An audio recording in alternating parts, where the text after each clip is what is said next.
Fidelidade é algo que vem com facilidade para alguns, com mais dificuldade para outros. Pergunte a Christian Horner, mas é na fidelidade que a Honda aposta para vender no Brasil o seu mais novo não, porque o CR-V chegou depois, né? Mas o seu recente lançamento, o ZR-V, aqui nessa bela cor azul aurora, perolizado, seu por R$214 mil, mas pode chamar também de SUV do Civic, e isso explica muito do porquê a Honda trouxe o ZR-V na faixa de preço que trouxe, né, 214 mil, tá entre um Compass Longitude, um Compass Limited, é mais que um Corolla XRX Hybrid, né, um Corolla Cross, é bem mais que um Corolla Cross GR Sport, né, que custa menos de 200 mil. E por que eu comparo aqui com o GR Sport e não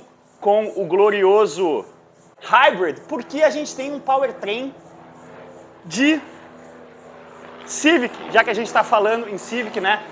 A Honda ficou um pouco órfã no Brasil em matéria de line-up de carros justamente nessa faixa de preço, né? A gente tinha ali, sendo fabricados no Brasil, o City e o HR-V lá na fábrica de Tirapina, carros que começam ali em cento e poucos e vão até menos de 200, e aí depois a gente dava um salto grande ali, né, para Accord, CR-V agora a mais de 300, o próprio Civic Type R a mais de 400, e aí faltava o cara para brigar ali no meio dos 200, e é por isso que chega, vindo de México, el HH, não, seria ZR-V, né, mas é que esse carro no México e nos Estados Unidos, ele é o HR-V, porque ele é o SUV do Civic, e ele recebe o motor 2.0 aspiradão de 161 cavalos, retrabalhado, né? O K20 de tantas glórias de desempenho, né? Aqui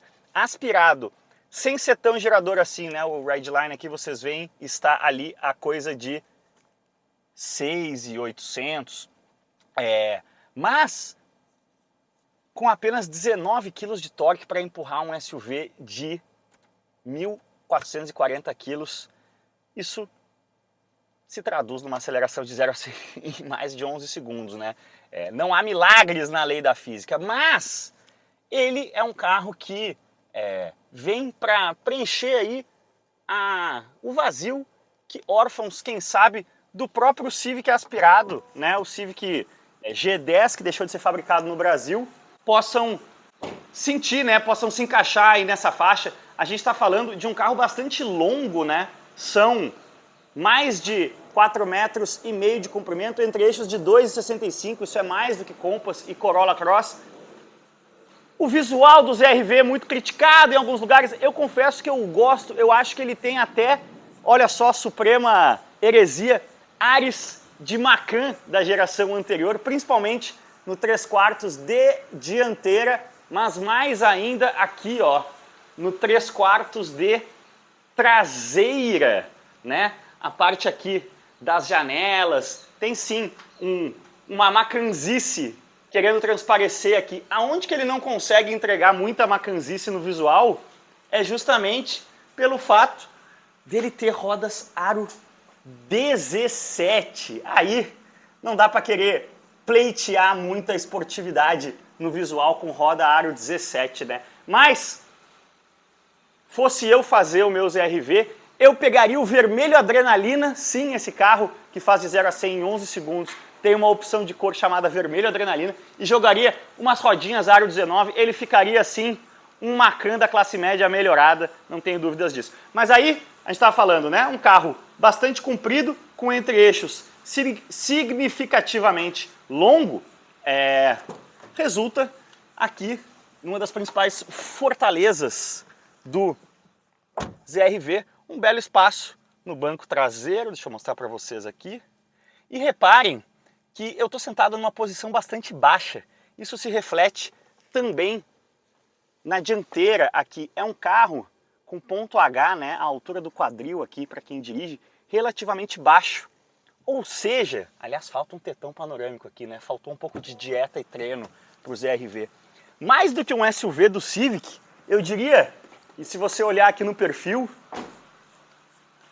ele é quase uma station wagon do Civic, né? Que é uma coisa que existiu só em algumas gerações bem lá atrás, né? No mercado brasileiro nunca, na Europa sim tinha station wagon do Civic, até nos Estados Unidos também, ali nos anos 80, 90.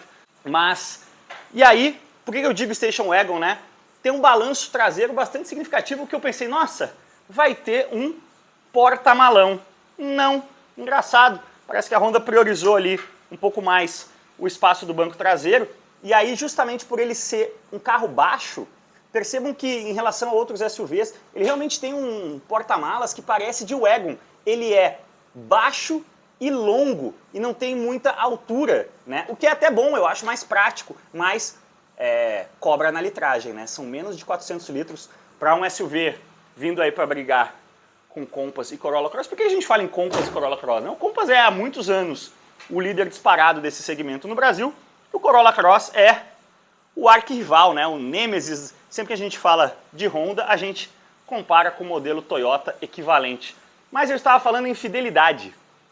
Por que esse tratado sobre a fidelidade? Porque a Honda aposta justamente nesse consumidor de Civicão, o G10, que ficou meio órfão nessa faixa de R$200 mil aí e quer um carro gostoso de dirigir, como todo Honda, apesar de aqui sim faltar bastante desempenho, numa faixa de preço mais intermediária. Então, não tenha dúvidas de que a Honda está aqui. Uou, agora sim aqui o K20 com manta acústica para alegria do sindicato, que nada mais do que uma versão atualizada do motor que a gente tinha no Civic aspirado G10, né? Civic Sport, por exemplo, tinha até com câmbio manual, lá rendia 155 cavalos, agora está retrabalhadinho para 161, mas o que dói mesmo são os 19 quilos de torque, né? É um carro de e para hondeiros, voltando ao ponto da fidelidade, né? A Honda aposta que o cara que vai olhar para os RV, quem sabe ele olha para um Corolla Cross também, mas ele não é um cara que está olhando, por exemplo, para marcas como Haval, que nessa faixa de preço oferecem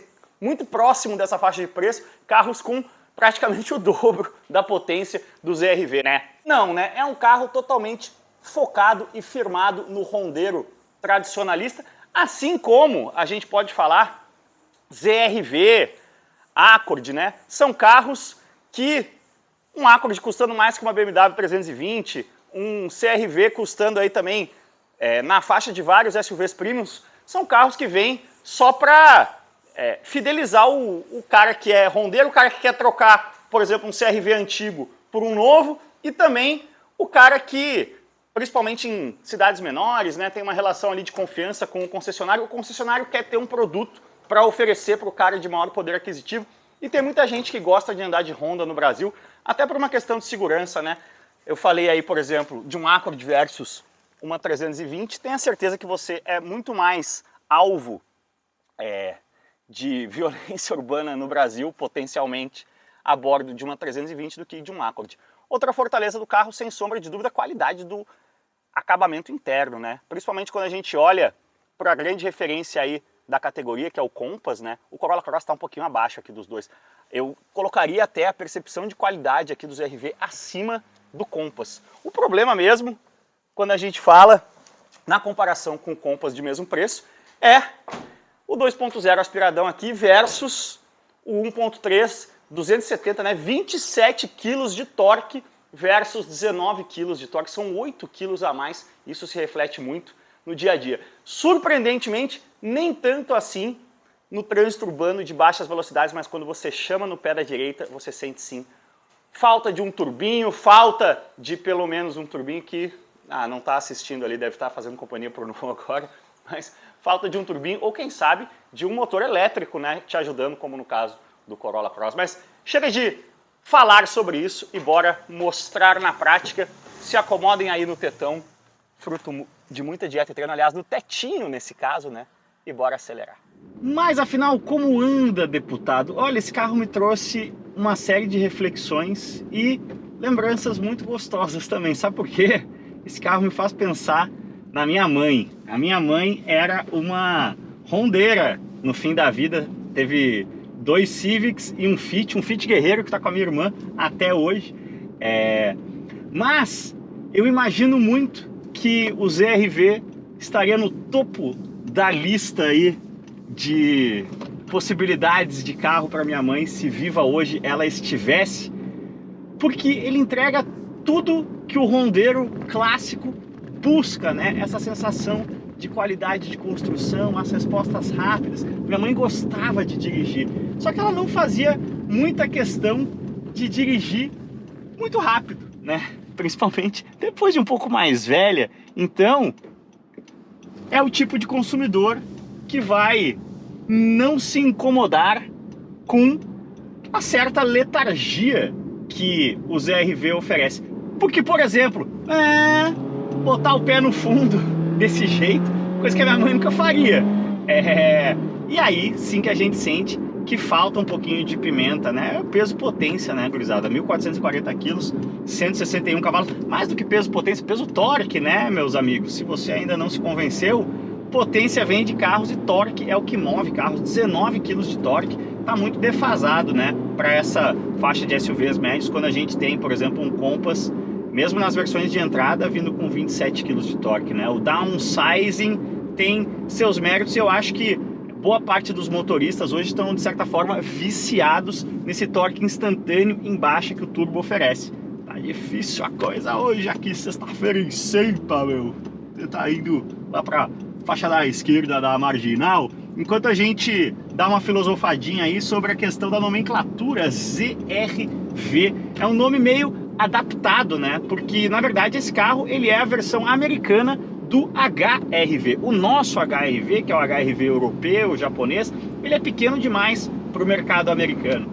Então a Honda faz o seu SUV pequeno, é o carro de entrada mais barato da Honda no mercado americano, e justamente por isso ele tem somente essa opção de motor 2.0 aspirado, mesmo no mercado dos Estados Unidos, porque o propósito dele é ser um carro muito barato, um carro de entrada. Agora sim, deu uma aliviadinha, vou até sacar aqui o modo esporte do câmbio. Que loucura, né? Ter o modo esporte aqui, só segura o giro um pouco mais em alta, né? O carro realmente não tem muito a oferecer em matéria de esportividade no powertrain. Lá na Europa tem sim a opção do ZR-V, né? Tem o HR-V nosso, e aí tem o ZR-V e-HEV, né? O mesmo powertrain híbrido que a gente tem aqui no Civic, no Accord.